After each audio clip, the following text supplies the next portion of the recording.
अरे बहू रानी तो सारा सारा दिन कमरे में बंद रहती है, कोई काम भी नहीं। मैं तो बोर हो जाती हूँ, क्या करूँ। तभी मीना की सहेली रीना उससे मिलने आती है। अरे मेरे घर का भी यही हाल है, बेटा ऑफिस और बहू कमरे में बंद, समय काटे नहीं कटता। लेकिन अब सच मानो तो वक्त ही नहीं है कि वक्त से रोटी भी खा लूं। अरे बहन, मुझे भी बता दे कौन सा जादू चलाया है। मैं भी अब जिंदगी के बचे कुचे दिन आराम से काट लूं। दीवारें देख देख कर तो बोर हो गई हूँ मैं। रीना मीना को एक स्मार्टफोन देती है। ये ले, ये है वो छड़ी जो जादू करती है।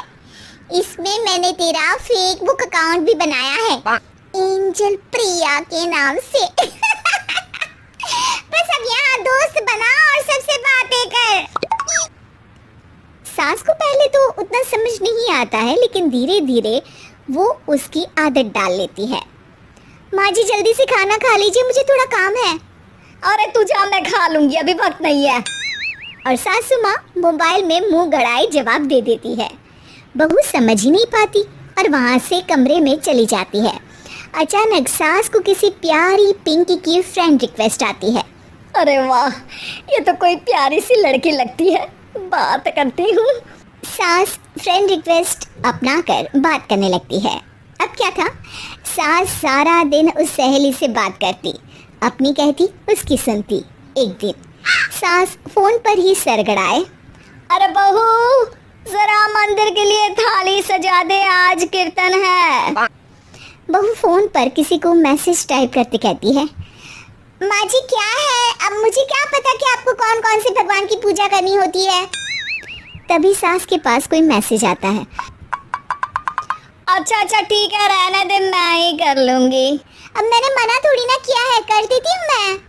अब मैंने भी बोला ना कि थोड़ी देर में बात करती हूँ, तो मैं ही कर लेती हूँ, तू जा अपने कमरे में।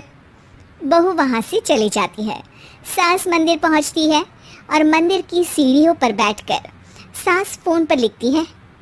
अरे मेरी बहू सारा दिन अपने कमरे में बैठी रहती है। वहाँ से रिप्लाई आता है, मैं आपकी बहू को तो जानती नहीं हूँ, लेकिन हाँ एक बात है, हो सकता है आपने उसे ताने दिए होंगे या फिर उसका दिल दुखाया होगा। ऐसा करने पर बहुओं का मन ससुराल से हट जाता है। याद रखिए, बहू और बेटी में फ़र्क होता है। सास घर जाती है और बहू से बड़े ही प्यार से बात करती है, उसके लिए खाना बनाती है, उसे गिफ्ट में साड़ी भी देती है। जिसके बाद अगले दिन, माँ जी चलिए, आज मैं भी आपके साथ मंदिर चलती हूँ, आते वक्त भोले भैया के गोलगप्पे खा कर आएंगे। अरे हाँ बहू, ये तो अच्छा है, चलो। सास मन में सोचती है कि उसकी फेसबुक वाली दोस्त कितनी अच्छी है। उसके समझाने से उसे उसकी बहू वापस मिल गई। वो बहू को अपनी दोस्त के बारे में बताने का सोचती है, लेकिन फिर चुप हो जाती है। बहू फ़ोन पर टाइप करती है, मेरी सास मुझे नौकरानी समझती है, एक गिलास पानी तक खुद नहीं लेती। मन तो करता है कि बोल दूं, मैं बहू हूँ, कोई नौकरानी नहीं।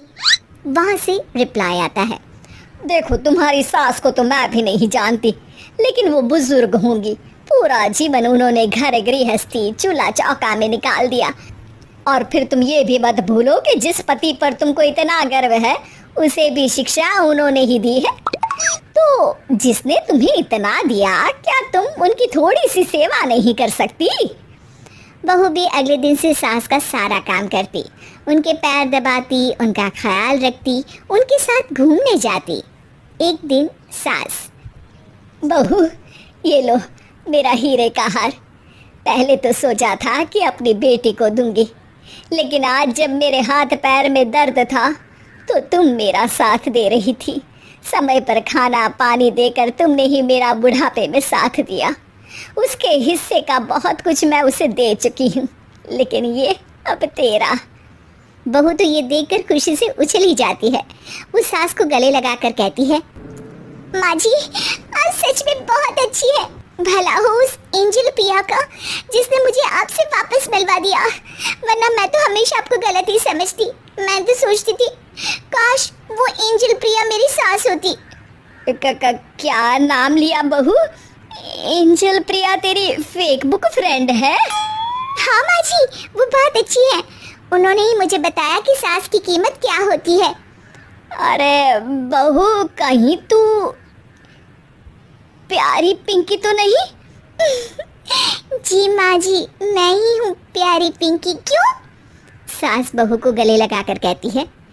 मैं भी यही सोचती थी कि काश प्यारी पिंकी मेरी बहू होती। शुक्रिया बहू। सासू माँ, शुक्रिया तो हम दोनों को फेक बुक और सोशल मीडिया का करना चाहिए, जिसने हम दोनों को एक दूसरे से दिल से मिला दिया। अब तक दोनों को समझ आ गया था कि जो खुशी वो बाहर ढूंढ रहे थे, सच में तो वो उनके घर में ही थी।